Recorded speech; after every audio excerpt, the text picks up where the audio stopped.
Good afternoon, everyone, and welcome. I'm your host and moderator, Jonathan Fischer. Thank you for joining us today for this special presentation on the legacy of Talgo in America. Before we begin, it's worth remembering that Talgo isn't just a company name. It's an acronym for Tren Articulado Ligero Goitia Oriel, or Lightweight Articulated Train. The name reflects both the innovative articulated design of the train and the vision of its founders, engineer Alejandro Goicoechea and industrialist Jose Luis Oriel, whose ideas eventually found a home here in the Pacific Northwest. Today, we've assembled an extraordinary group of people who helped write one of the most significant chapters in modern American passenger rail history. We are honored to welcome Dave Warner, Jim Michel, Jeff Schultz, J. Craig Thorpe, Josh Coran, and Cesar Vergara.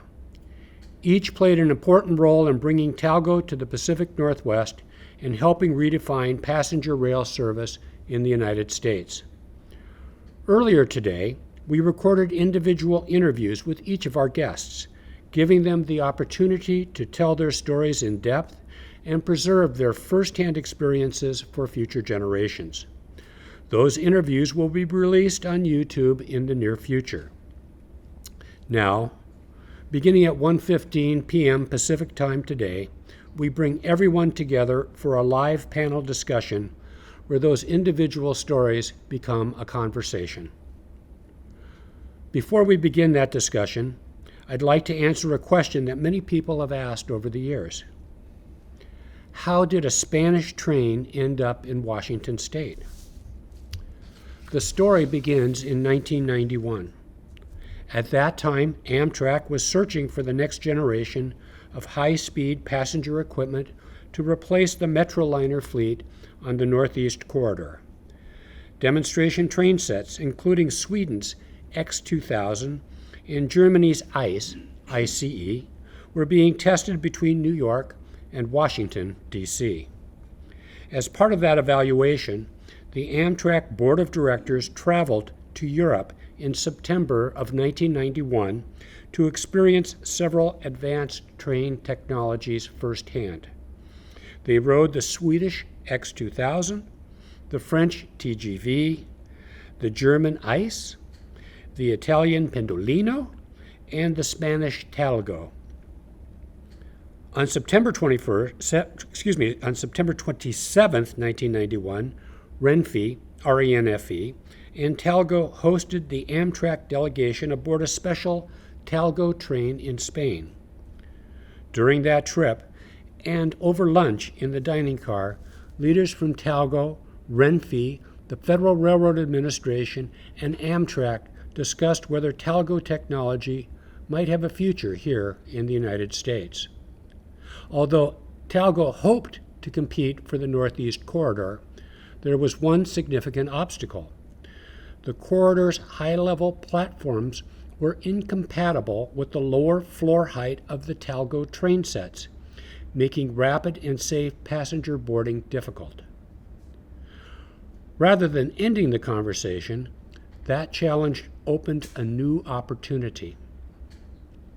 Amtrak and the Federal Railroad Administration suggested that Talgo consider the Pacific Northwest Corridor between Seattle and Portland, Oregon. It was an ideal proving ground, a route of manageable length, abundant curves where Talgo's passive tilting technology could demonstrate its advantages, centralized maintenance in Seattle, and a Washington State Department of Transportation eager to improve passenger rail service. That conversation aboard a Spanish train in 1991 changed railroad history. Working directly with the Washington State Department of Transportation, Talgo leased a demonstration train set that entered revenue service between Seattle and Portland in May of 1994. The success of that demonstration led Washington to purchase the now famous Cascade train sets. Finished in a distinctive Pacific Northwest color palette of evergreen, Castilian Copper, Nugget, and of course, Double Latte. Those train sets became an icon of Cascades Service and served the Pacific Northwest for nearly 2 decades, beginning in 1998. Today's program is about preserving the memories behind this remarkable story. Not just the technology, but the people who made it happen. The decisions made in 1991 shaped passenger rail in the Pacific Northwest for a generation, and the people seated beside me here were there to witness and in many cases to help make those events happen. Today is more than just a discussion about trains. It's an opportunity to preserve history through the voices of those who lived it. This program is being recorded and streamed from the TAF Bethaday Community Learning Space in White Center, Washington, just south of Seattle, on July 27, 2026. Whether you are joining us live today or watching this recording in the future, thank you for being with us. Now, let's begin. And by beginning, let's take a quick look at our panel discussion. These are our guests today. Kind of a quick look at our batting order. And we have Jeff Schultz with us, and we have Jim Michel with us, and Dave Warner, who just flew in at the last minute to be able to join us today. Dave, we're so glad you're here. J. Craig Thorpe, the noted famous artist. Josh Coran, and Josh is a very interesting guy, I might add. And of course, the crown jewel, Cesar Vergara. And we've got a number of interesting stories with all of these people to share. And so as a good host and moderator, I'm going to get out of the way and say the original concept and adoption by Spain. Josh Coran, take it away. Thank you. Next slide. The original concept that you heard from engineer Gachea was rather simple, and you see the first shade tree built train set here. Next slide. The corporation still exists and has evolved greatly in the next 84 years.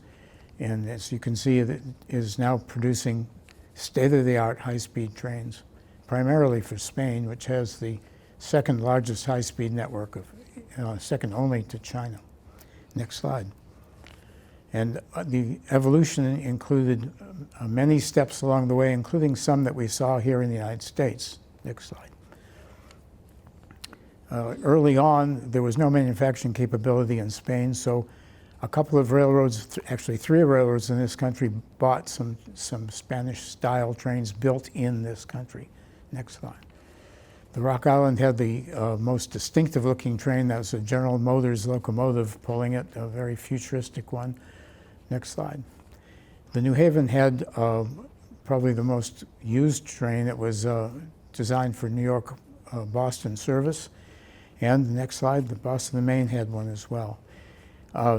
The evolution included these current high state-of-the-art trains. This is what is running in Spain now. Next slide. And eventually evolved into the pendular suspension in answer to this complicated-looking federal regulation, which really amounts to a simple thing. It says that to go around the curve safely, the maximum speed is governed by the sharpness of the curve, the amount the curve is elevated, and the amount by which you can go faster than that because your center of gravity is low. That's the EU in that formula. Next slide. The net result is that in a typical curve here in the Pacific Northwest, this is 79-mile-an-hour territory. Passenger trains have a slow 65 for the curve you see in the distance there. Talgo trains had their own special speed limit, and they only had to tap the brake a little bit to go down to 75. Next slide. Another feature of the Talgo, or actually original feature, is the articulated nature.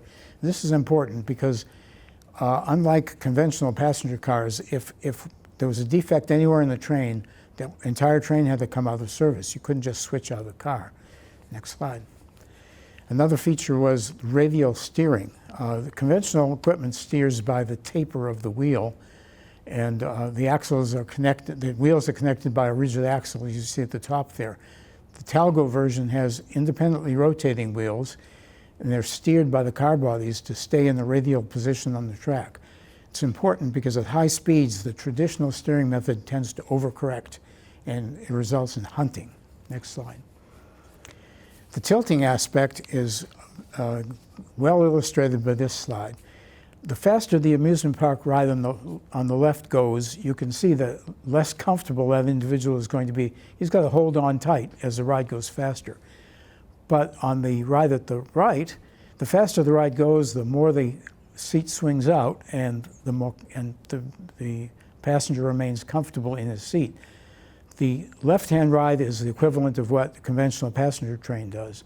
The right-hand ride is what you get with the tilting system used by Talgo. You can see the system there in the picture at the right. The center of gravity is low, where the red dot is, but the roll center is up where the suspension is, up near the top. Those two little balloons on one on each side. So we have totally passive, natural tilting. Next slide.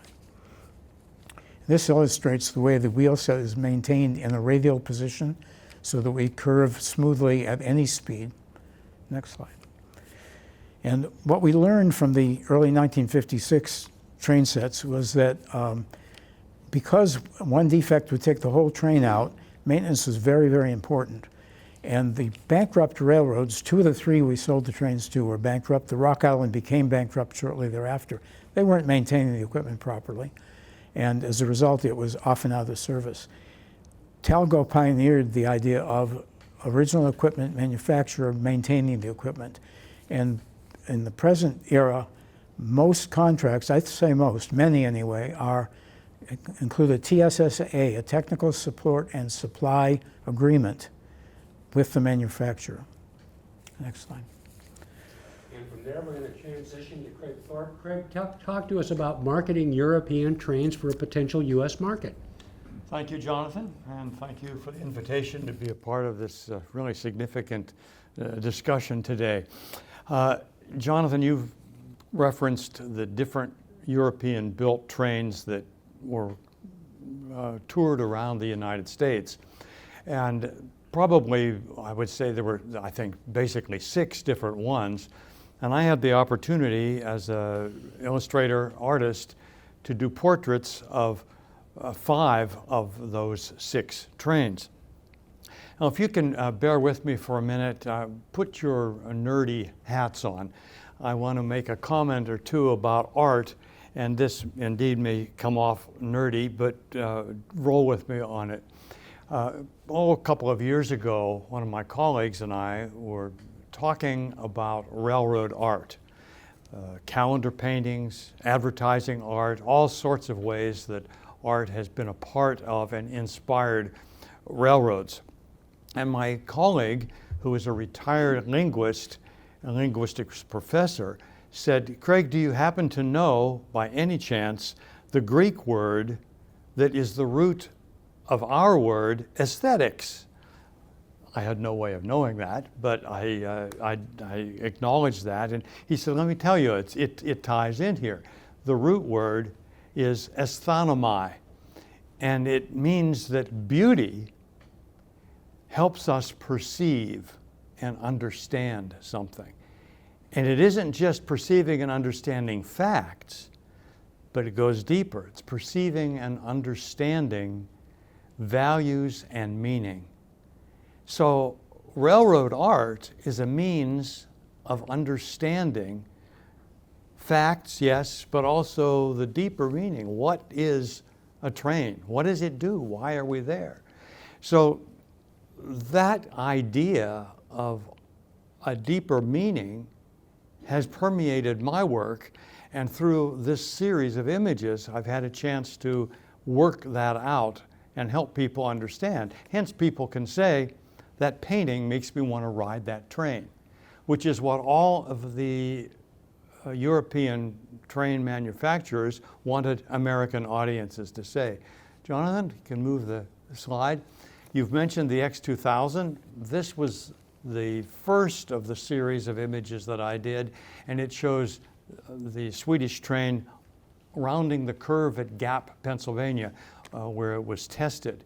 The painting combines the very traditional landscape background of the Pennsylvania Dutch country and the modern trains. So they're not a disharmony, they are actually complementary.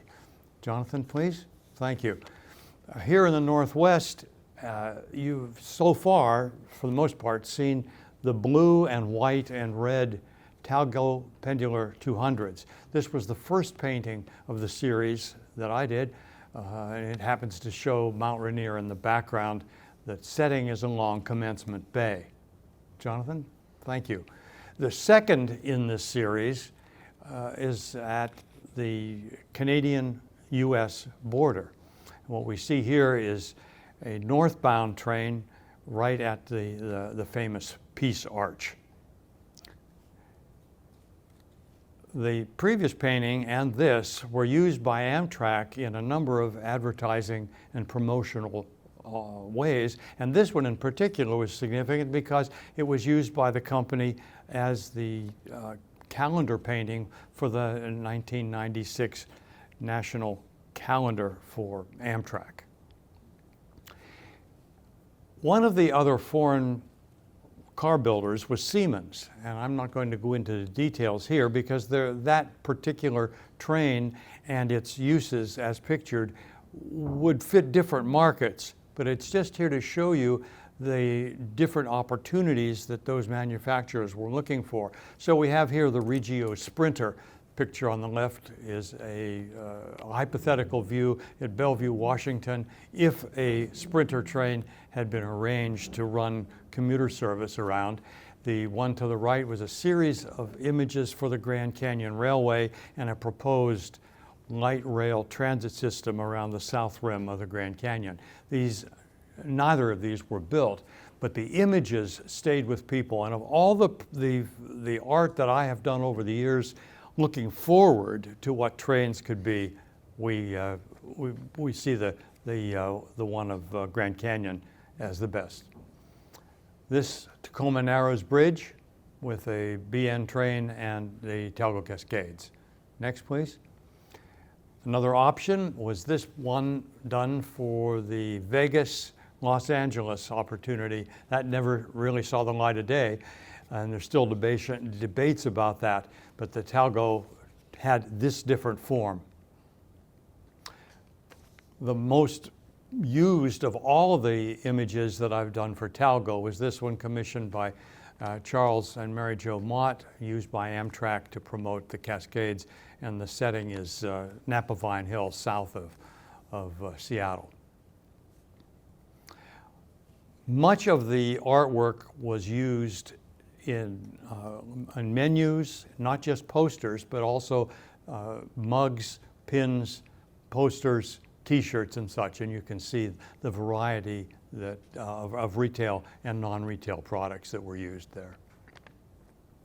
And the last two images show the breadth of the marketing of Talgo, even though Talgo is not featured as the main element of these paintings. The one to the left shows King Street Station, painted for the 100th anniversary of that facility in 2006, and the Talgo train is featured to the right of that. The other one was the 40th anniversary painting for Amtrak, and there's a Talgo Cascades that appears in that.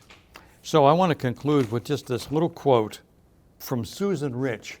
She wrote this in 1999, just as the trains were in service. Train travel is a place to contemplate life rather than push against it.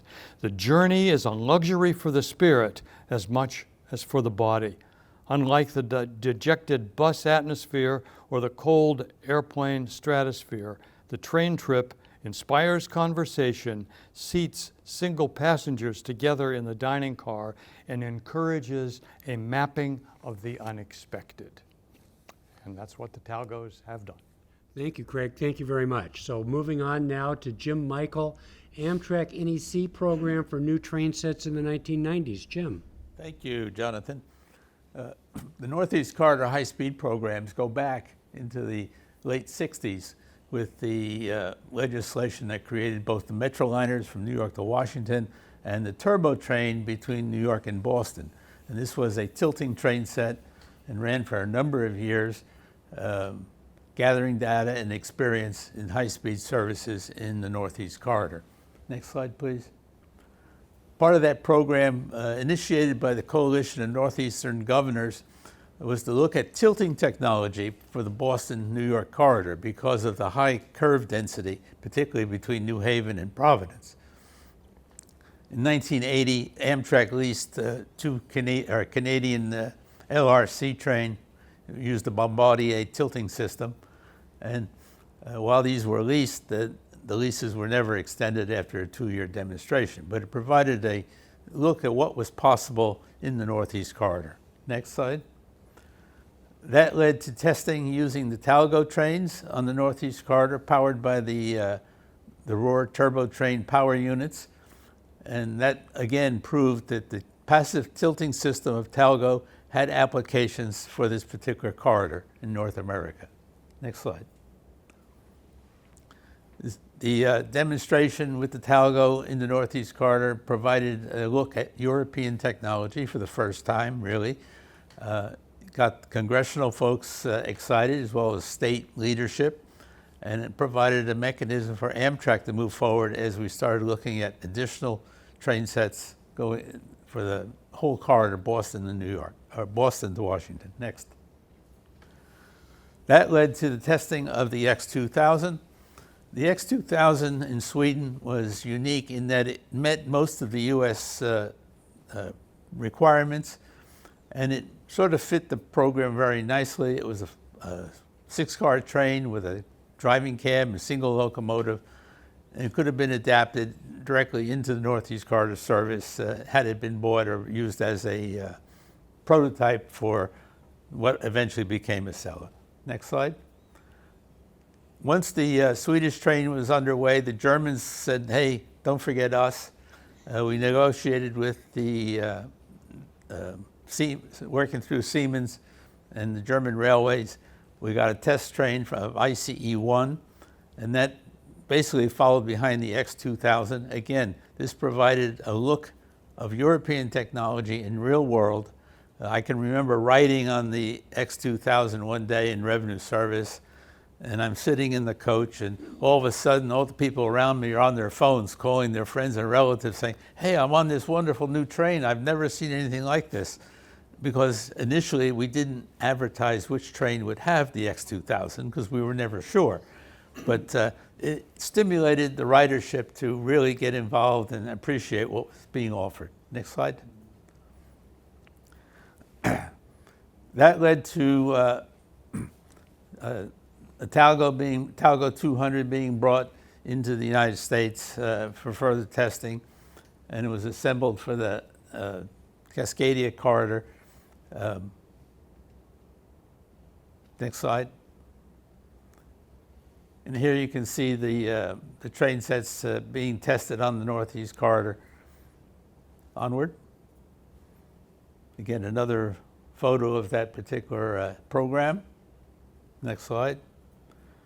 Again, the European technology, the bistro car, this was something that had long disappeared from the Northeast Corridor service programs, which were basically just coach and later on business class.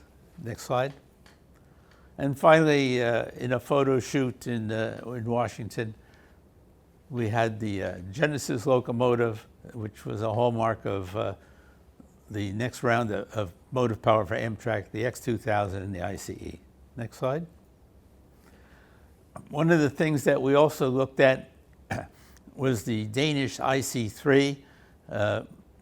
I personally got involved in this with a design conference in Tokyo, where I met Jens Nielsen, who was the chief designer for Danish Railways, and he's the father of the ICE3, which was a wonderful modular train, self-propelled, very flexible. You could MU them or join them together in revenue service very quickly, and it had a lot of versatility. And it was brought to the U.S. Later on to demonstrate, particularly in non-electrified territories. Next slide. So we know, Jeff, that Washington State was instrumental in moving this program forward. Explain to us how that happened.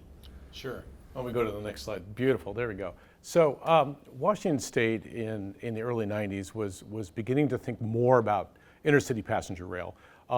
They did not have a rail program to speak of before the 90s, and so it was really important when legislation passed that essentially enabled the state to get involved into passenger rail transportation, because before it was the Washington State Department of Transportation was really a Department of Highways.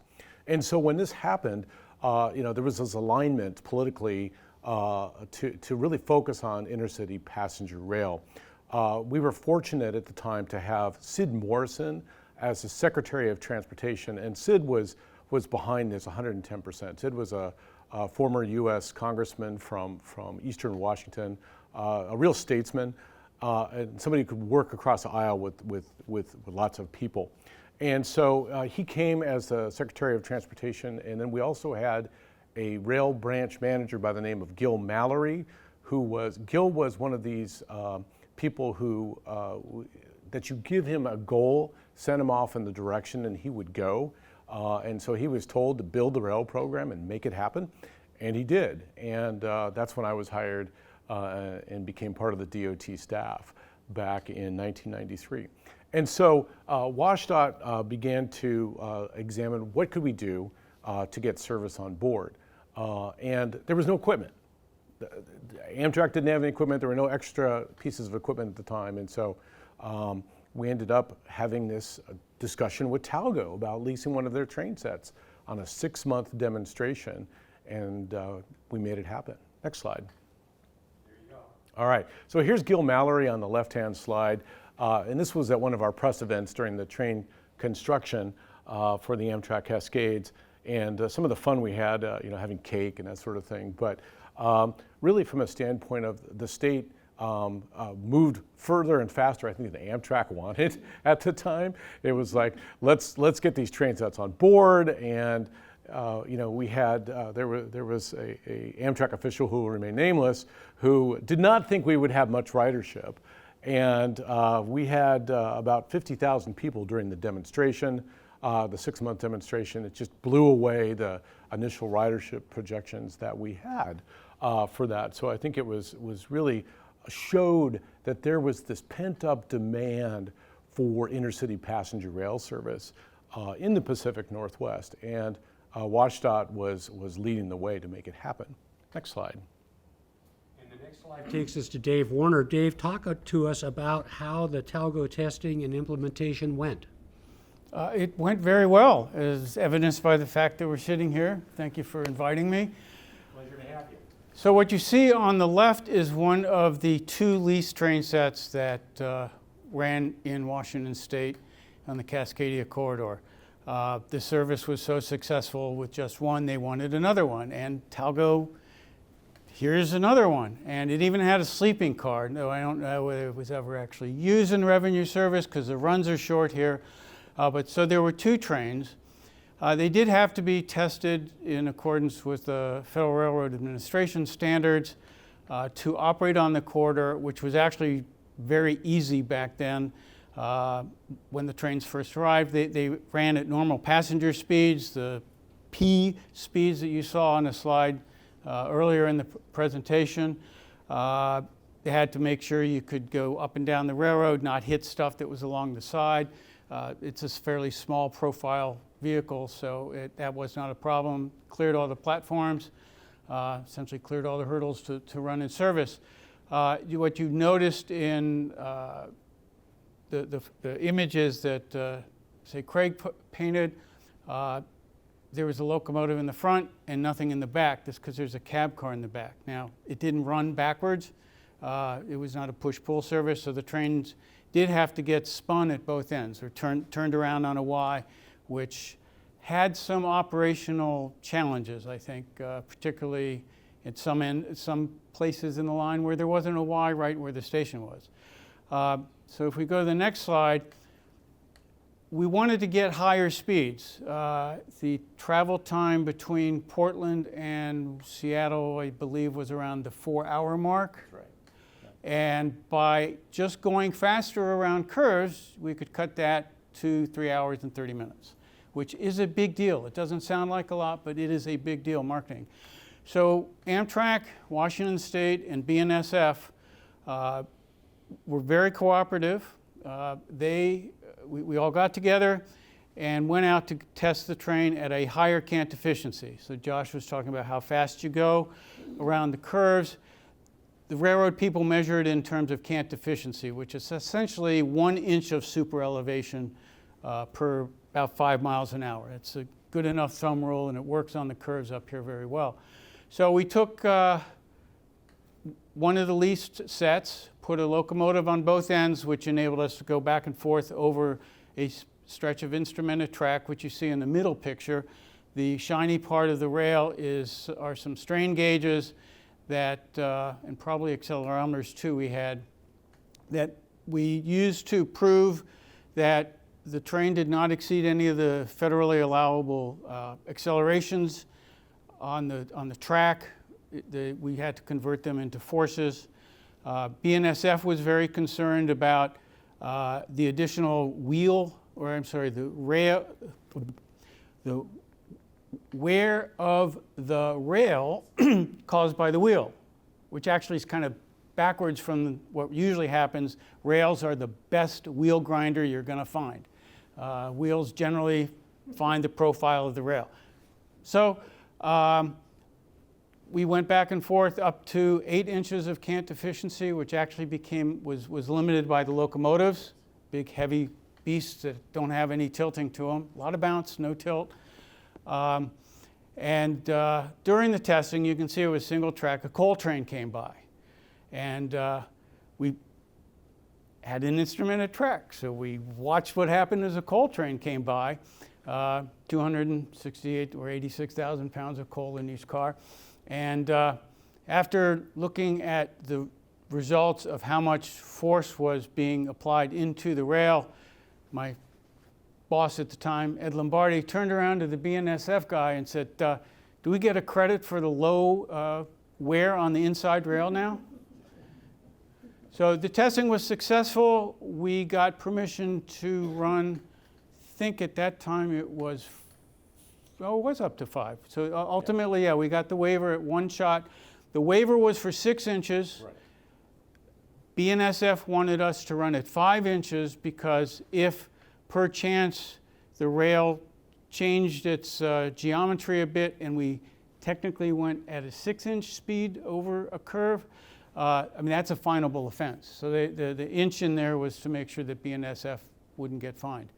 And that that set up the initial runs for 5-inch of operation using the T-speeds, which actually began with the leased train sets. So the first test was on May of 1998, I think was the first revenue run at the higher speeds. And I remember I was assigned to be in the train, monitoring the equipment, using that blue box. So I was sitting up in the assistant engineer seat, and somebody from, I think there was a Flimsy's magazine, which was in the pre-internet days, almost the only way to get quick train information. It came out every 2 weeks, print almost mimeographed. And remember, the author was at Tacoma and mentioned this was a great, look, the new train and it's going faster. Meanwhile, it's stopping at the station, and wrote, and there was an Amtrak official in the left-hand seat. Must have been something to do with the test, which was the first time I ever saw my presence on Amtrak mentioned in the press. So one of the conditions of the waiver also was we had to periodically go out with the blue box once a quarter and make sure that things were copacetic. And we never, ever had a problem with the train behavior, the F40s exceeding any of the limits. So it was awesome success all around. Excellent. So we've talked about now some of the technology that's involved and some of the marketing and research. Let's talk a little bit about the train itself. And now we're going to turn to creating the American Talgo with Cesar Vergara. Cesar, go ahead, please. Well, I usually like saying what I do is 1% of the value and cost of the train. but about 100% of what you see. And so it is a very important thing because it is the appearance that makes people fall in love with things. And that is just plainly, as it is, human nature. So this particular train was a very peculiar situation because I worked on the F-59 design, and I always thought it was just like a whale. It was the biggest thing I've ever seen, you know. I used to like my Genesis. I am a very spoiled person because I've designed several locomotives, but I like the Genesis much better. This one has quite a bit of fiberglass, and it's so big. And then they said, well, this is the one that is going to be pulling the Talgos. And I had my marching orders from one of the executives, said, I had never been in Seattle, Pacific Northwest. They said, go there, and I want you to look at the Talgo train with the F-40 that is pulling it. And your job is very specific, and you may not change it. You have to come up with a paint scheme that changes the height difference between the two. And I remember saying, I know that it's not possible, but I like going to Seattle. I've never been. So off I went, you know. I got there, and I will confess, I had a preconceived notion. It couldn't be done, you know, to paint a piece black, and I don't know what you would do. That's the most cockamamie third world thing I've ever heard in my life, you know. But I'm being a third worlder. I know what third world is. You can't fix it like that. So I started really looking at it really seriously, and I think Jim Michael can attest to this. I periodically, let's say every 3 months, risked my job all the time when I worked in Amtrak, because I pushed the envelope very far, and people didn't like it at all. In the case of the wings, I understood that you would have to have an object, a physical object, to gap the height difference in order for this train to look like anything decent. And one of the things I did was come up with some kind of a precedent in the railroad that already existed. And I came up with the steam locomotives with their tenders that used to have a little taller part, and it used to get shorter. And I said, see, I'm not inventing anything new. This was done before. That's all we're doing here. Of course, people were traumatized. They hated me with a passion. I got hate mail when I suggested this. I'm not kidding you. Yeah. And I said, you know, and then they said, oh, then they kind of began to soften up, and they said, maybe we should put a hole in the middle of them. So I said, and you know, that's going to be a problem because the wind might hit them on the side and the train will tilt over. I said, geez, you got to be kidding me. But, you know, I said, you know, they said, we have to prove that it doesn't have any aerodynamic lift. I said, well, it's not like wings. It does have lift. I said, it just makes your spirit lift a little bit because it looks nice. Let's look at the inside here for a minute. You know. The inside, it was, once I got running with this project and they kind of understood that they would have to either fire me or let me do it, I ran with it like mad. The dining car was a particular exercise. All of the cars were.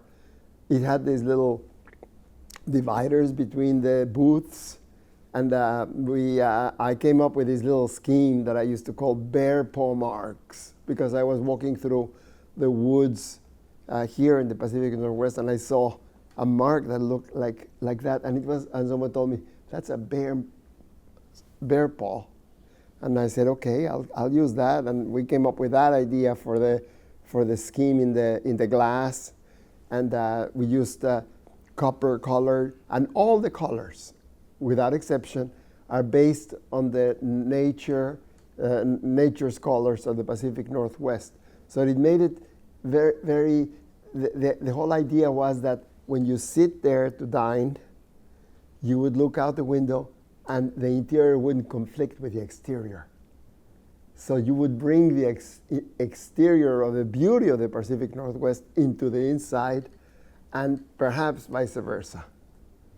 And so there was a lot of work done with the Americans with Disabilities Act. You know, this is one of the tests being done for the lift, for wheelchair lift. And, you know, there was a number of innovations that we did in the train that were quite unique to it. This is before cell phones. I was going to say it has a payphone on board. Yes, the payphone was quite particular because they said to me, it became like a little game.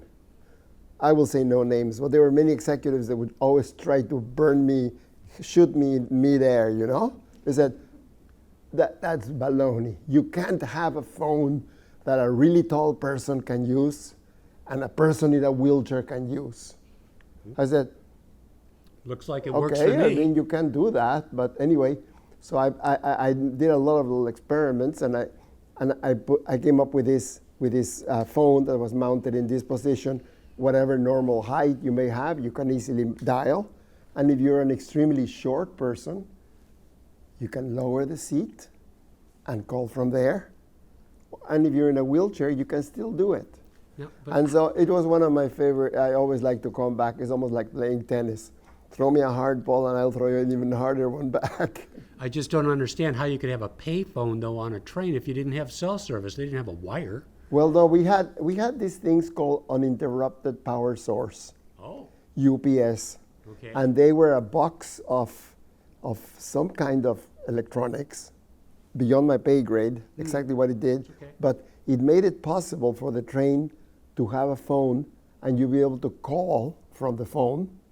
And we did have a contract with, I don't know which of the big phone companies, if it was AT&T, AT&T, and you could just make a call, yes.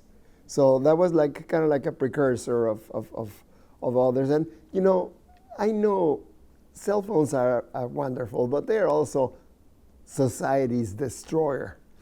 You know, I mean, we don't even talk to our friends because we're on our cell phones. We're on our Or cell children. phones, Yeah. I know. This allowed people to talk in a civilized way and really just concentrate on that.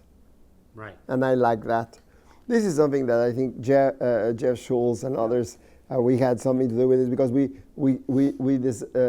didn't decide. I don't know how it came up with. I think that we should have bicycle racks. That's a great And idea. how do we design them? I said, forget that. Let's go to our nearest bike store and find out which they sell. So those were already, you could buy those things in a store in Seattle, and that's what we bought. So we had those, you know. And here, Looks like it works pretty well in this picture. yeah, no, it did the trick. You know, it really did work very fine. And One of the things about the bike racks, I think, Cesar, is that, you know, there was, the Northwest really has a bike culture. And as we were preparing for the, you know, to build the train, it was like, we need to have bike racks because nobody wants to, Amtrak had this policy back then of, oh, you have to box your bike up and put it in the Impossible. box and check baggage. This made it easier for people and convenient for people to take their bikes on a trip on the Amtrak well, that's one of the Cascades. most basic Yeah. principles of capitalism. Try to please the customer so they buy more Absolutely. things from you. Absolutely. You know? Yeah. Okay, go to that. I mean, like, it's totally dumb, communist, to put it in a box and put it there. It's like punishment. These are illustrations I did. These are pre-computers. And I must confess, once they even starting to make very nice programs for computers, I never learned how to do it. Because I used to look at my people that used to work for me, and I thought they were prisoners. They were there until 10 at night in their computer, and I said, I don't want to learn to do that. So I just sketched. I just plain old sketched. What are And these these- sketches of? These are the sketches of suggestions for the interior of the bistro. Ah, And then that one in color, the little one, once upon a time I was very good at doing human figures very fast. That's totally freehand. There is no rulers or anything on that. And I already had a very clear vision of what the bistro was going to look like, and I made that sketch to show it to some of the executives, and they said, well, that looks nice. So go for it. We had And- conference meetings at Amtrak with Cesar in the room. Everybody's talking, he's there sketching. And at the end of the meeting, we used to grab the sketches because they were artifacts. Yeah. And show them to people. And then I got in a big argument one time with one of the WSDOT people. I don't know what nasty thing he said to me, but I said, well, you don't really know what you're saying. I can make the bar longer than the car. What the hell are you saying? Yeah, I And can this make is the it bar right longer here. than the car. And then I went ahead and started doing curved bars like that. I said, if you straighten it, it's longer than the car. So this is the car that got preserved that That we're is going the to be car. seeing This tomorrow. is a sketch of what of the car The interior. that we have here now. Preserved. A very early sketch done with. I used to do that with a blue ink pen and airbrush. So I was still belonging to the archaic method of airbrushing. I know how to do that. Wow, beautiful. Yeah, it's actually some of the skills I have are so useless you couldn't teach a class on it. I mean, every time I hear that someone's putting things of mine in a museum, this is not the first time, by the way, I said, that's what I am. I'm a museum piece. And all the stuff I do, because it's the things the way I like things done, it's the old-fashioned way. So then this is your drawing. And These then, are my drawings. And then this became the mock-up that you guys built Well, based on this, I Jeff, was or- big on the mock-ups because in my years in Sweden, when I started designing trains, we used to make mock-ups. We had two types of mock-ups, and I transported both of those to Amtrak. We had, Mr. Michael may well remember, 3/4 inch equals 1 foot. That's the size of my models. 3/4 inch equals a foot. Yep. It's a chunky model. Scale. And that's the size we made all the models for the Genesis, which we did this. I mean, those, I don't know where they ended up, but they were beautiful. Oh, yeah. I bet. Incredibly beautifully done. My good friend Blair Slaughter and myself worked like dogs doing these things. And because the Genesis is so smooth shaped, it could be done vacuum formed. Oh, Yeah, interesting. you couldn't really vacuum form a complex shape, but the Genesis Basic is ones, very yeah. simple. So it was vacuum formed, then we would cut it in the edge, paint it and then we had custom-made decals to scale. I mean, the things were, I know that you can laser cut and 3D print. I'm sorry, what we used to do was cooler. I know. Yeah, so my mock-ups were kind of like one of the currencies because we could prove exactly how something would use. And one of the things that happened when I worked in Amtrak, which made me a better person, was I worked with the Americans with Disabilities Act. Oh, yes, very important. And this is something, and we would meet with 10 people with extreme disabilities every 2 months or so, one of which couldn't see very well. He used to use these little binoculars, and one time he didn't bring them, and someone asked, "Where's your binoculars?" He says, I'm completely blind now. Can you talk to me a little bit about the ceiling in the bistro car? I will tell you now. But anyway, the Americans with Disabilities Act, it made a principle of design which I kept forever. I don't really design trains anymore, and it is what is necessary for a few is convenient for all. Thank you. And disability design is an advantage for everyone. Disabled or not, drunk or not, Oh, God, I didn't think about that. blind or not. Right. So we can all benefit from it. Now, this room is quite unique. We do have the cars preserved thanks to an incredible bunch of people that saved it.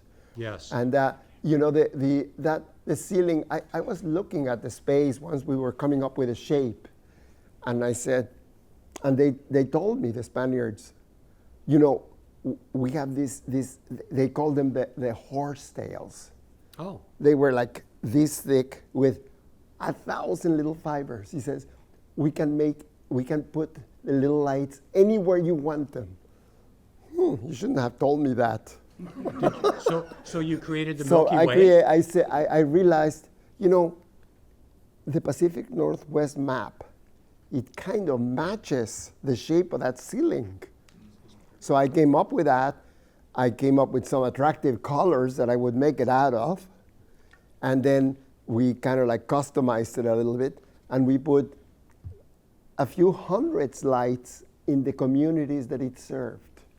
Wonderful. It was a delight to behold. It was so beautiful.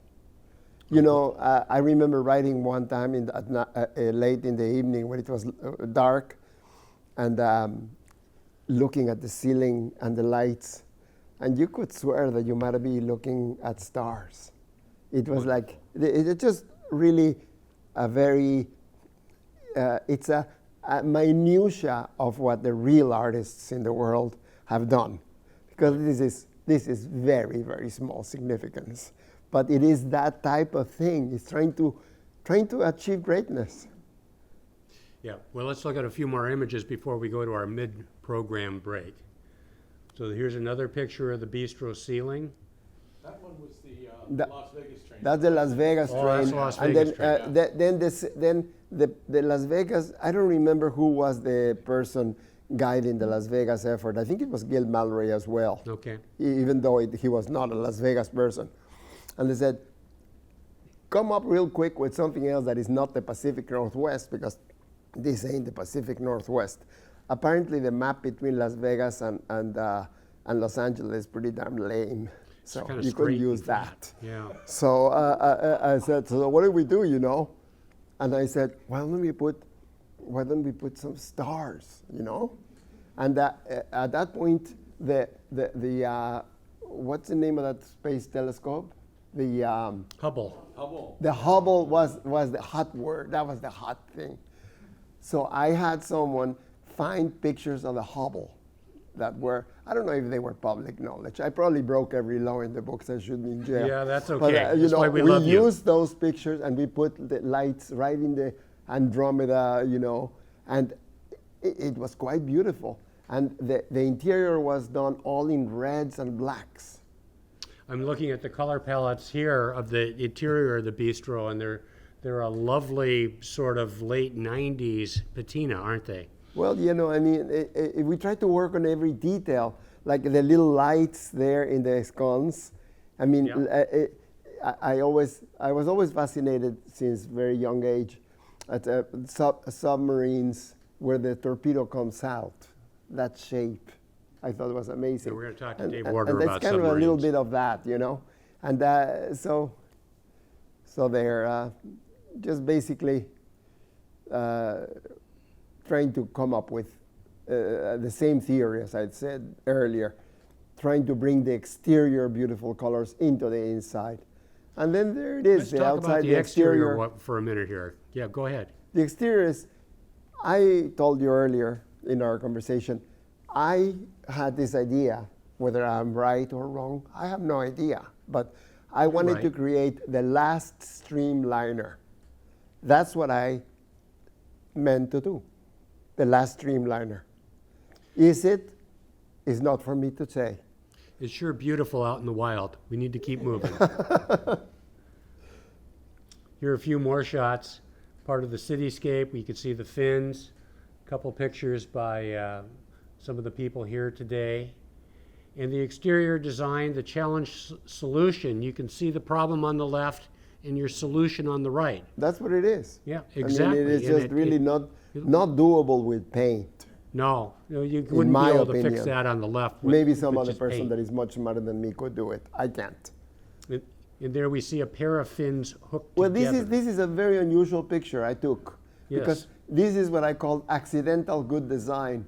I never meant for the two beasts to go matching like that together, but God, I love that I thing. thought you called something like this a design treat. Well, no, but think about it. Look how beautiful it looks. It looks great. And it was never meant to Absolutely. be, so hey, look, I love it. So yeah, And I mean, compatible with US locomotives. And you know, I mean, it's just crazy, these tail fins. I guess I should get a Nobel Prize of fiberglass usage because, boy, have I used it. And so we've reached the midpoint in our program, so we're going to pause the program. Let me see if I can say that fast 5 times. We're going to pause the program for about a 3 or 4 minute break, and then we'll regroup in a couple of minutes with the second half of today's program. Thank you, everybody, for being here. We've got a wonderful panel today. This is your host and moderator, Jonathan Fischer, saying stand by, and we'll be back in a moment. Thank you. Welcome back, everybody. I'm your host and moderator, Jonathan Fischer, and we're back for the second half of today's program, The Legacy of Talgo in America, filmed or recorded, I don't film things anymore, recorded on July 27th, 2026 at the Bethaday Community Learning Space in White Center, Washington. So we're back, and now we're going to rejoin our program, which is already in progress, with Dave Warner and Jim Michel talking about manufacture and delivery of Talgos. Go ahead, guys. The trains were manufactured in Spain and also in Seattle. A company called Pacifica Marine was started to do the actual assembly of the car shells. So the aluminum extrusions, which turned into the car shells, were all made in Spain, in Miranda de Ebro, which is up near Bilbao in the north part of Spain. We had the pleasure of visiting there twice during the project, and it's just amazing how the cars were made. The second trip actually focused more on the vendors that were installing some of the systems, which we'll talk about later. But what you see in these pictures here are the car shells that showed up essentially empty.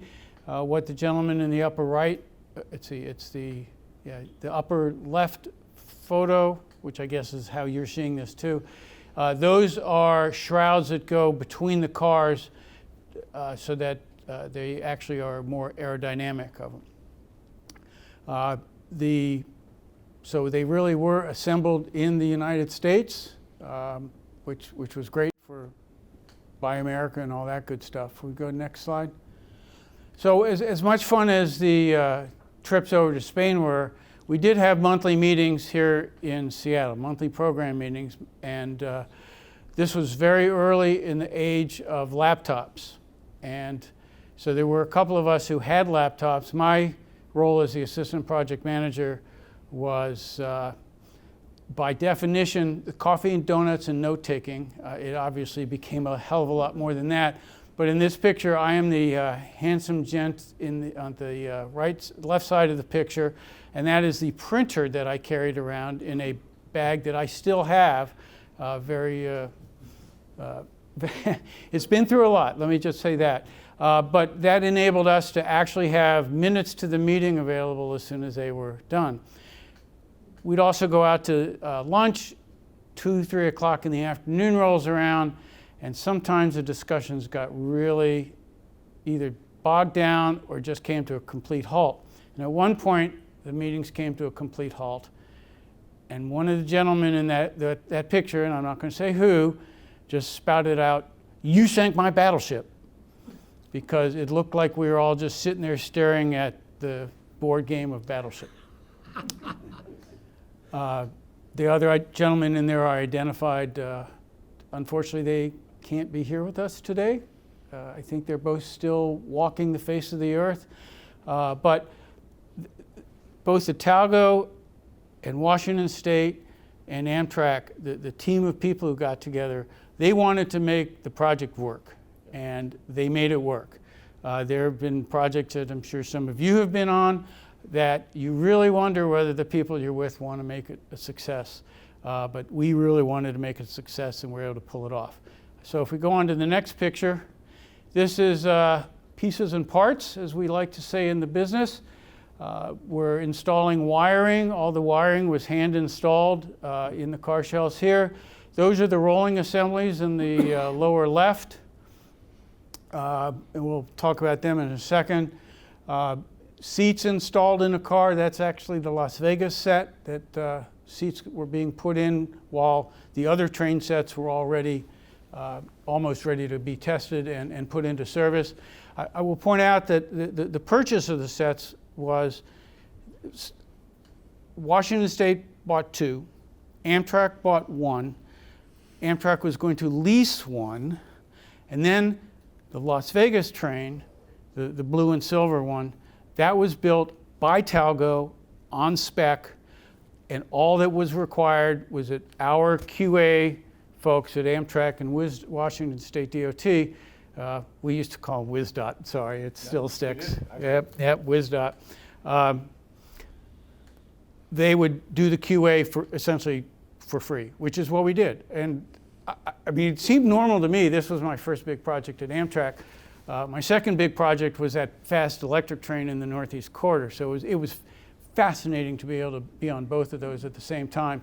But getting back to the more fun one of the projects here in the Pacific Northwest, ADA Cesar addressed a little bit of in the previous section of the program here. We ran into a problem whereby this wonderful wheelchair that could get into the train on a lift couldn't get between the cars. The passageway at the bottom of the walkway between cars, and I'm presuming a lot of you have ridden the train, so you know what I'm talking about, particularly the Series 6 trains. It sort of narrowed down at the bottom, and that you couldn't get through. We went on for almost 3 months on trying to figure out how we're going to solve this. I mean, one of the answers was, we'll stop the train at a station, Pearson will get off a wheelchair, move them over to the bistro, they can get on, enjoy the next 2 or 3 stations in the bistro, and then get off and get carried back to the previous train. And if that sounds like a really good idea, it's not. I mean, it's sort of obvious now, but that was actually one of the ideas that was going to be used. So what ultimately happened was one of the train sets that Talgo has, the gauge changes.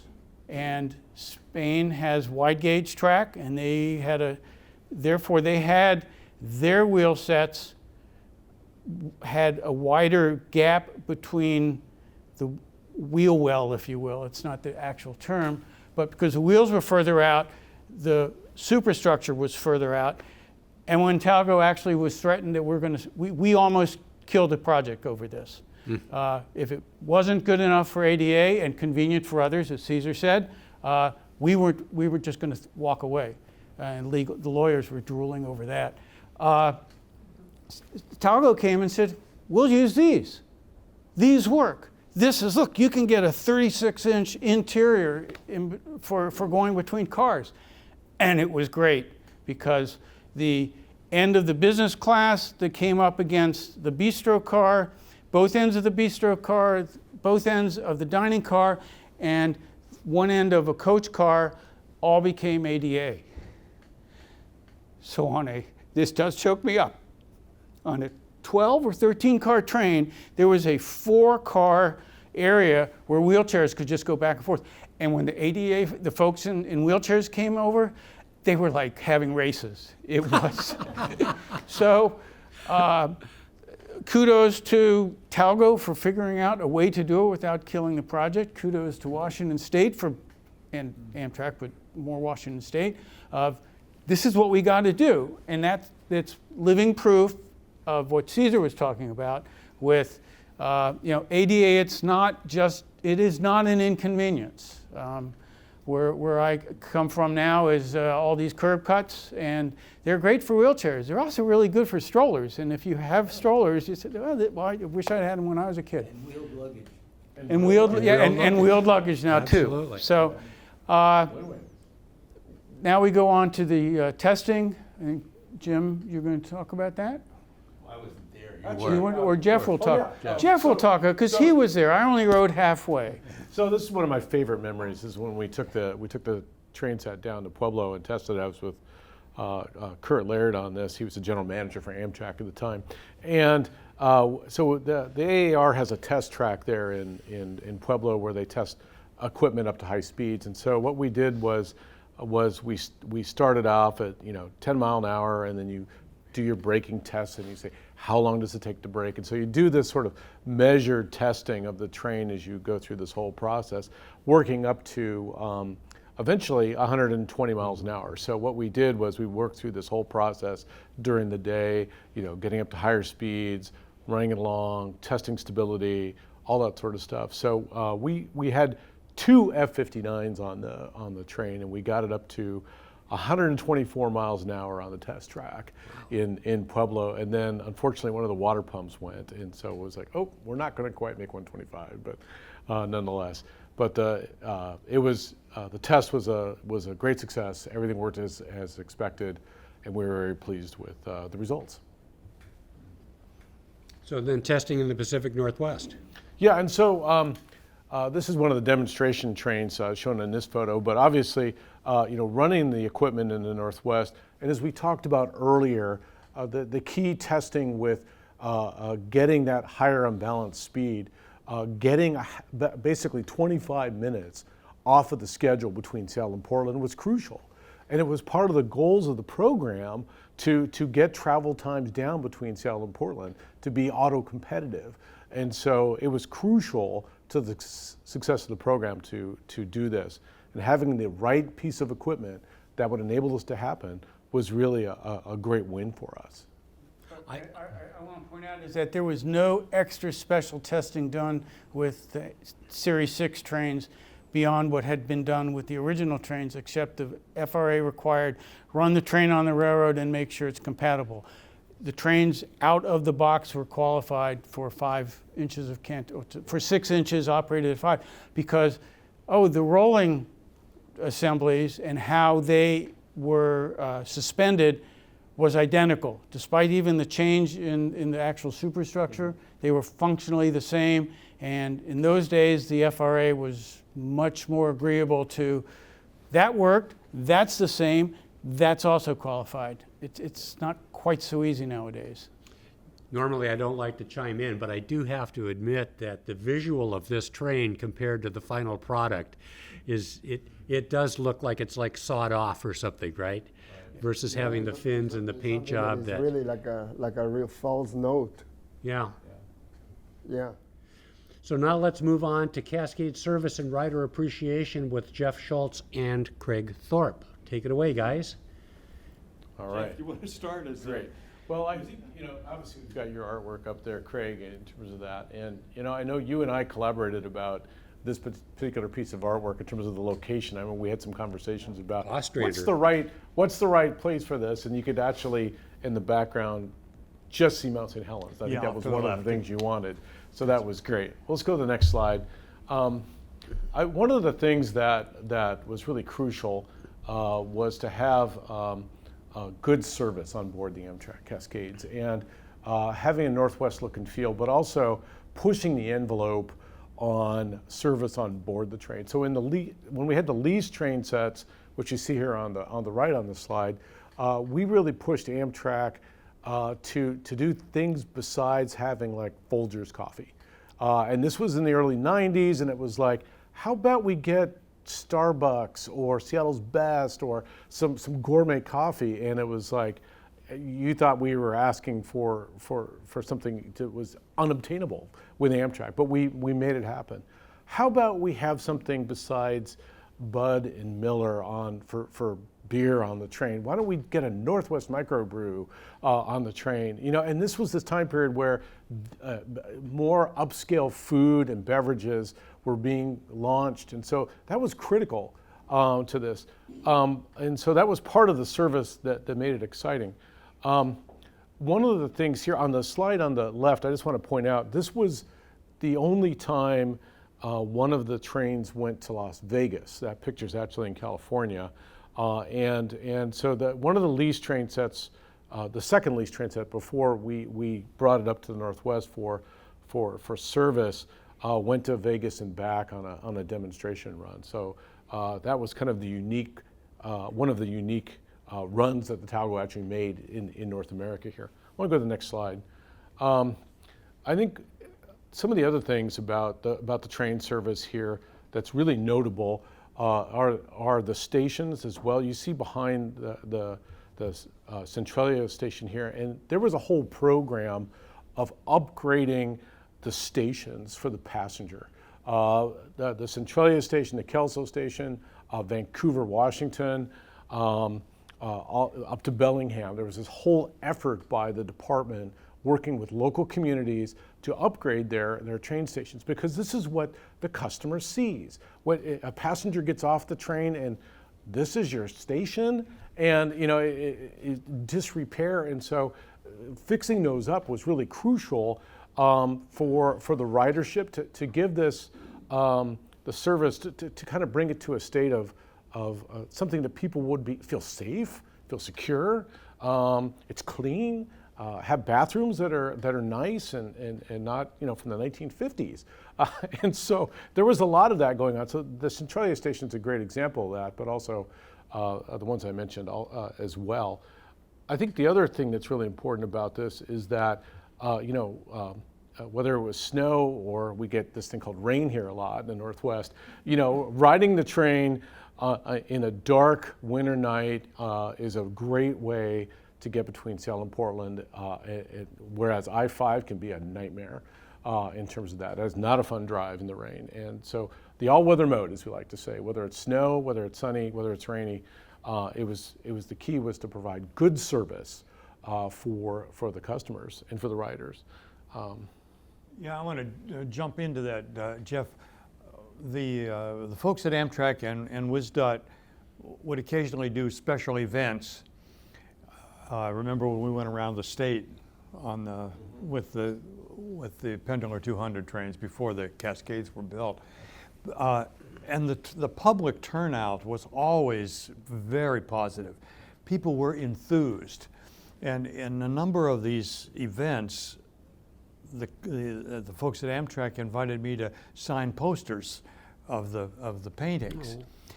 And just listening to the conversations as that interaction unfolded was always an encouragement to me. For years I had wanted to be a part of a big, significant rail thing, and this was it. And to hear people express their appreciation and their hope for the future was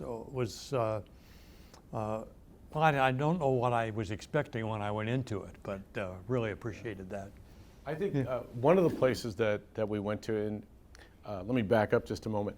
We went to, the initial lease set went away after 6 months. We had a 6-month initial lease for the train, and Talgo took it on a demonstration tour around the country. It toured around different places. And then we were able to, we had a negotiation with them, and then we brought it back to the Northwest. And on the trip back, we stopped in Spokane, and we stopped in Ephrata, and we stopped in Wenatchee. And I swear to God, the entire town of Ephrata showed up. We came into Ephrata, and the amount of people at the train station, I was flabbergasted by the amount of people that were there to see the train. It was fantastic. The enthusiasm by the people for train service was dynamite. So this shows the inside of the bistro car, and with, as I mentioned earlier, having local products was a key thing. We've got Tim's Chips here. This is Red Hook. And you can see the menu that we had on the Cascades. Earlier, I think we had the Mount Baker International menu shown. But key to having a good service, also having good products for the customer that the customer wanted to buy. And one of those also was Ivor's clam chowder, which is still served on board. I still think it's the best clam chowder you can get. Just having those local products, doing it a little bit better than Amtrak was doing it at the time, I think, made a huge difference. Did you personally get thanks from in general conversations with people? On occasion that happened, but I think we saw it in the ridership numbers and in the customer satisfaction numbers that came back. When we did surveys to say, how satisfied are you with the food being served and those sort of things, our scores were always at the top. We were Train of the Year a couple times from our customer satisfaction scores. And I think that tells a lot in terms of that. So that was really crucial. One of the things I was able to do a couple times was actually go test the food before we put it on with Amtrak, and that was just a great experience. It's like, we're going to put that on. We're not so sure about that, So. Well, Yeah. that quote that I gave at the end of the last session Right. gets at that response. In this case, it was by a writer, and she captured the writer experience. I thought in a great way. Great rider equipment, experience is great so- food, great scenery. How can Yeah. you go wrong, right? Yeah, exactly. A few more pictures from Scott Odell in this case, with the ferry in the background at Stillicum. Yep. The one on the left is up north between Edmonds, along, which you can still do, Yeah. between Seattle and Edmonds and Everett. And then, of course, the one on the right here is of the new Bridge in Tacoma. Yeah, the new bridge in Tacoma, which Sounder also uses, and that's one of the Series 8 Talgos on there with the new Charger locomotives. Yeah. In maintenance facilities, centrally located. What's going on with the maintenance facilities these days?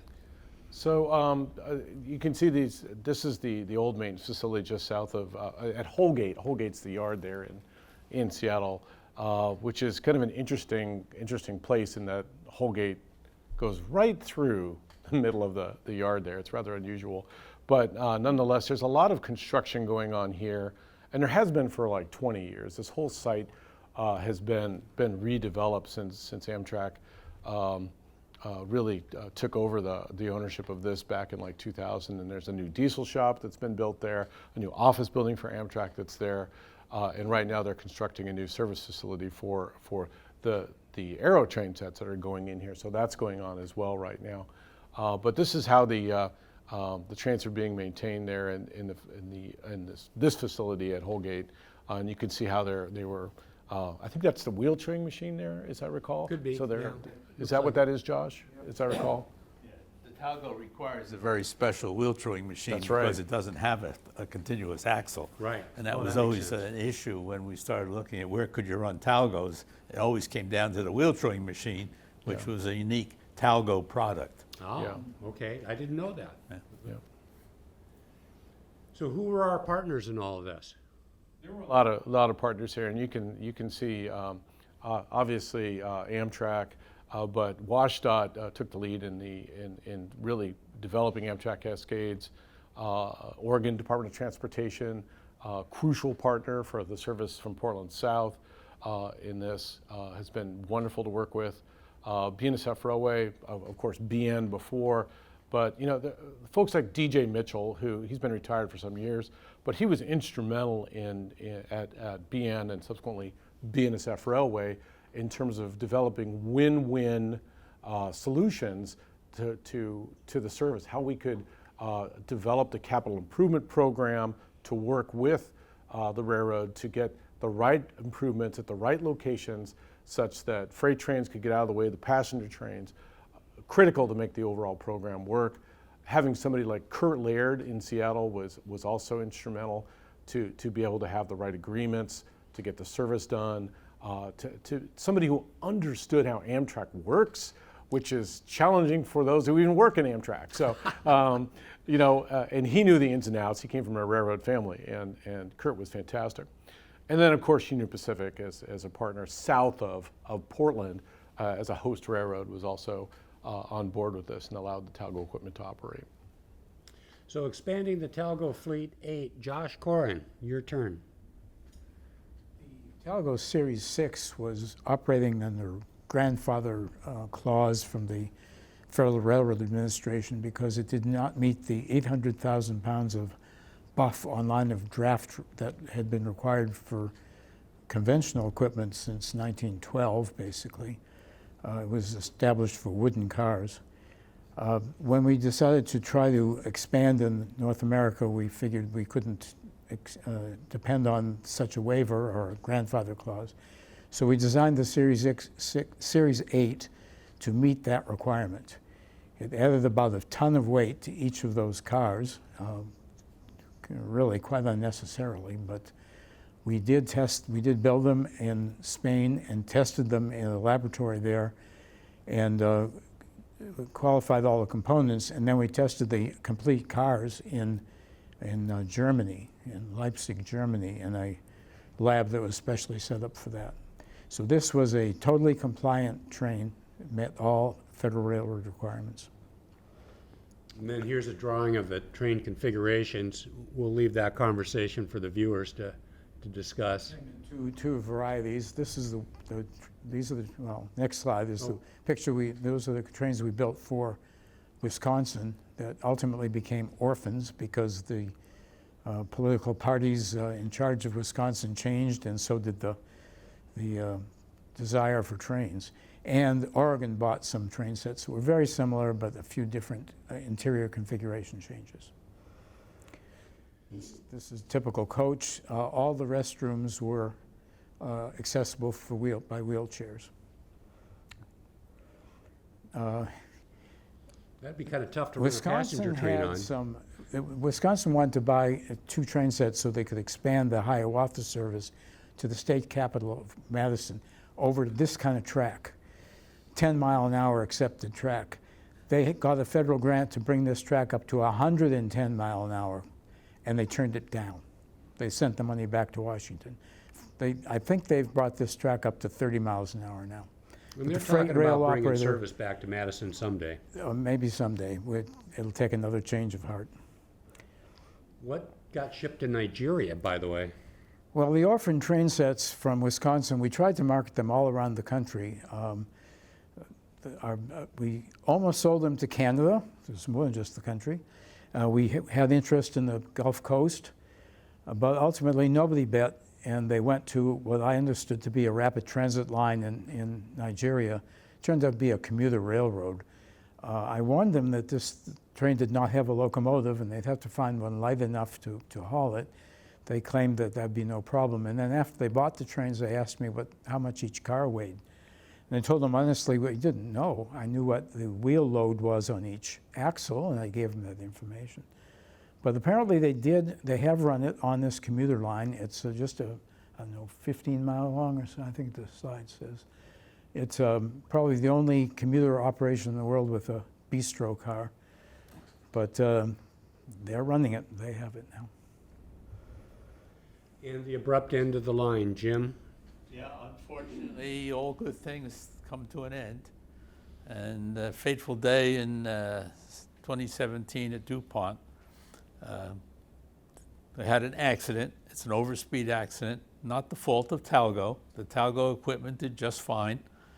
But when you go 64, 67 miles an hour on a 30-mile curve, the locomotive tends to go straight. It's a rare occurrence, but there's plenty of history of overspeed accidents around the world. I like to compare this one to the Talgo accident in Spain in 2013 at Santiago de Compostela, where same thing, the locomotive went straight, and unfortunately they were in a cut with a big retaining wall. What is amazing, and the NTSB report mentions it, is that what we call the survivable occupancy inside the car was maintained almost throughout. Same thing happened in Spain. Because they use these welded extrusions, the car body is literally a structural tube, as opposed to the American car designs, a lot of the Europeans, where you have a center sill or 2 side sills where they take the longitudinal load through the draft gear, the coupler, and then you build a box on top of that platform. The Talgo is remarkable in that particular design, and it's also used by one of the other current U.S. manufacturers for a lot of their vehicles. But it's really a shame that the vehicle was summarily dismissed. I just recently went back through the NTSB report, and one of the key elements that worked against the train was the fact that the Washington State said the trains had a useful life of 20 to 25 years, and they were 18 or 19 years old at this point. So it was okay. It's too expensive to do anything with them. They're at the end of their life. Let's put them away. I mean, rolling stock, passenger rolling stock, really, the 20-year life thing is really an accounting dimension. Rolling stock often lasts 30, 40, 50 years. Amfleet is close, pushing 60 years old at this point. Properly maintained and overhauled at regular intervals, equipment lasts. But Talgo just got caught in a bad spot here, both in terms of accounting and a little bit of politics. The other thing that was notably different here is you had the 267,000-pound locomotive on the hind end, which was, doing some pushing, which didn't help the situation. So, but I'll say, and everybody who knows this train will attest to it, it was a wonderful product. It didn't cause an accident. And the fact that they're still building them and still using them around the world is a testament to the product. So we were able to preserve one, and we're going to have a program tomorrow that deals with the preservation of one of the more iconic cars in the entire set, the bistro car. So this is we don't have an assigned speaker for this, so all of you can chime in at once on this one. Here we have the bistro car, right? It was really, there were a lot of difficult challenges to overcome to preserve this.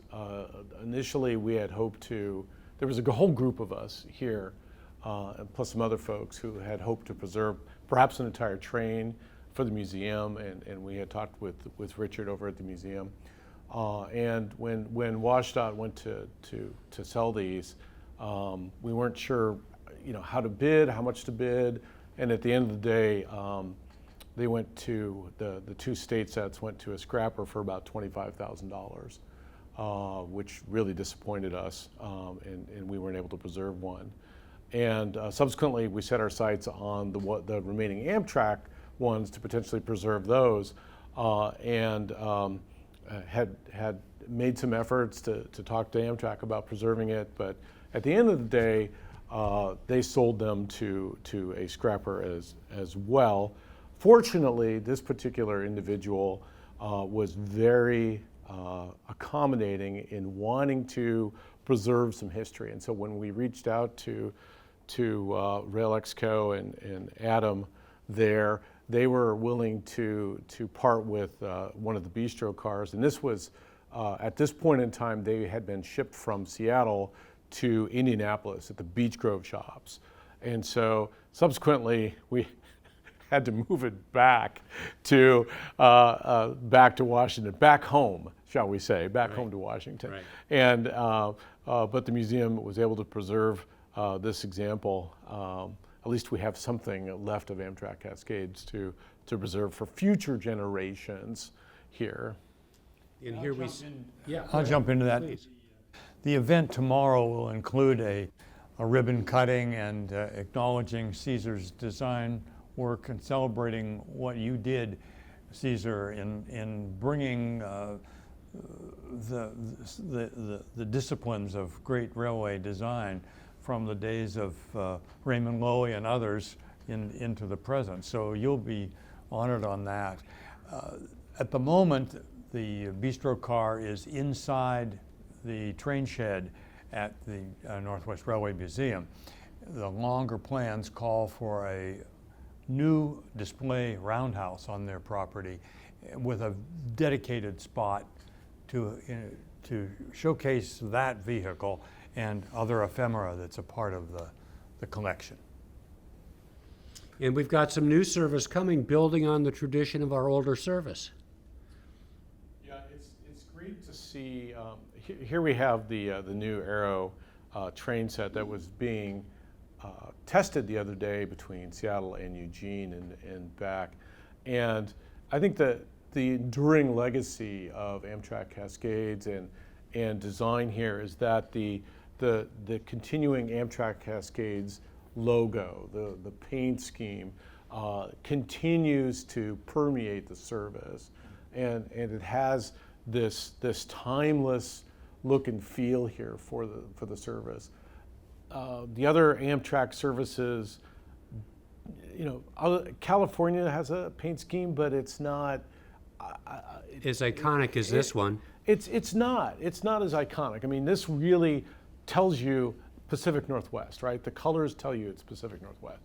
The logo tells you it's Pacific Northwest, and so I think the fact that this survives in a albeit different form on a new piece of equipment is just that legacy of design that continues for Amtrak Cascades here for the next generation of Amtrak Cascade Service. The design continuity is one of the qualifiers of excellence in design, like one of the greatest sins in a historical point of view now is what was done to the Air Force One, turning into a kind of a school bus. It really was a true symbol of America, which now has been erased. And the paint scheme on a locomotive and on a train. I remember when we took one of the very old turbo trains and repainted it as a very early project when I started there in Amtrak in '89 or in '90, and it was all painted and it was sitting in 30th Street Station. People used to think that it was a new train. Yeah, they used to say, "Oh my God, it was the same old junker, just painted." So, I mean, the thing about it is, as an industrial designer, I've always thought, and shame on me, that graphic design is a lesser creature, less worth. It's not. It's as important or more important than industrial design. Yes, industrial design is the shape, but the reality is what you really see, the only thing you really see is the paint scheme, the last few mils. So for those that think that the shape is the only important thing, you're wrong. Right. The colors are also very important. So thank you, our panel, and all of the support staff that we've had today. And you're almost done, I promise. But now we're going to turn to our audience. We've got a nice audience online today, and thank you, everybody that's tuned in online today or will watch this program at some point in the future. And I'm going to turn and see, do we have any questions that have come through the chat? Not yet, but we do have one comment that was a while back when you were discussing the ADA accommodation. So I'm going to read this comment. I actually don't understand the logic of Talgo putting smaller passageways on the train. The U.S. gauge is smaller than the Spanish, so how could a larger passageway tailored to the broad gauge fit on standard gauge cars? And if they do, why not put them on there anyways? Even Spanish people use wheelchairs, so this must have come up before on Spanish equipment. There's a tough question. It's a comment. Josh? Yeah, my experience in Europe is that there's no Europeans with Disability Act. That's correct. We accommodate people in wheelchairs, and of course, the disabilities aren't just wheelchairs, but that's what most people focus on. We do a far better job of that than they do in Europe. So it's an advantage of our society that we're more sympathetic to that sort of thing. Yeah. So very good. So the reason was, we got what was off the shelf, and for whatever reason, it was designed to be narrower, and then fortunately Talgo realized, well, we also have a solution that'll work here because we've made a wider design for a different train, and they just sort of kit bashed. I heard the term we were having a discussion. Yeah, that'd be in the the right break. term, kit bash, And- all right. And as a result, it worked. Anything more, Virginia? We have a question. Did the F-59 locomotives tilt, or were they a restriction to top speed? They did not. What the question implies is a misunderstanding of the tilting. Tilting does not make it safer for the equipment to go around the curve. It makes it more comfortable for the passengers. They don't feel the centrifugal force. And the way the Talgo tilting works, it actually causes a slight increase in the lateral force on the high rail. I always appreciate these engineering solutions. Anything more? How is the ride quality on non-CWR track? So in other words, jointed rail. Yeah, the single axle of the Talgo really finds the bumps. And we don't see much service on jointed rail anymore, but we do go through a lot of turnouts. Right. The BNSF, and we find the frog. You feel the bump where the rails cross. The BNSF, because of heavy coal trains or merchandise trains, has been putting in movable point frogs, and they are wonderful. You don't know you've gone through a switch at all. All right, we're going to get close to the end here. I'm going to come back one more time to see if anybody else has got any questions. Yeah, we have another question. Great.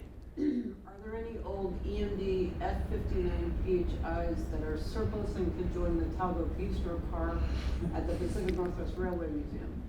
I know several of them went back to the Chicago Metro commuter rail system. Oh, when Metro is done with the ones that they bought from the West Coast here, one can become available. There are others that are around the country, and if the museum is interested, I'm sure they will be able to locate one when they're finally retired.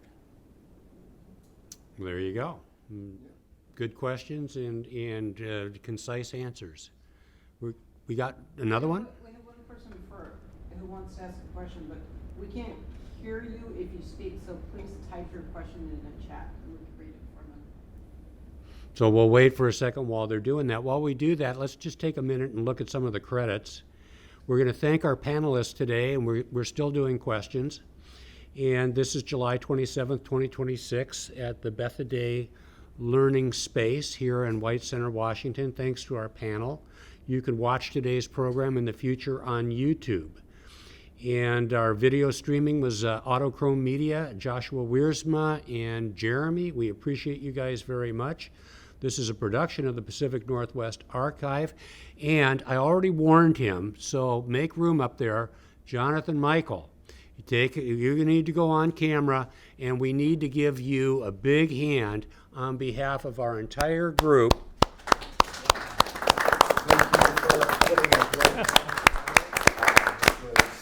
Our pleasure. Came together at the last minute, but I'm glad that everybody showed up and had many things to say. So Jonathan Michel just did an outstanding job organizing this program. He was the absolute backbone of the intellectual property creation, put this PowerPoint together, said, I don't know how many times he said, this is the last edit, and we would get more edits. And so he's just been a tireless workhorse on this. I know I got up the other morning, and I had gotten an email from him at 2 a.m., so I know he's working on it. Virginia, did we get that last question? I asked him to type it in.